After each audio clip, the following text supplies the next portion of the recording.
तहकीक करो, उलमा से पूछो, पूछना किसी आलिम से, और हक गो आलिम से पूछना, हक पोश से नहीं, हक छुपाने वाले से नहीं, हक बयान करने वाले से पूछना कि क्या ये हदीसों में है कि कयामत से 3 दिन पहले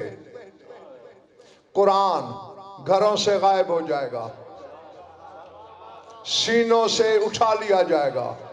दिमागों से मिटा दिया जाएगा, हाफिज हाफिज नहीं रहेंगे, जिसको याद था कुरान भूल जाएगा, जो घरों में पड़ा है फरिश्ते ले जाएंगे, गायब हो जाएगा। यानी कुरान कयामत से 3 दिन पहले गायब है, ये साबित है। और नातिक के बारे में मैंने तेरे मौला की हदीस पढ़ी है,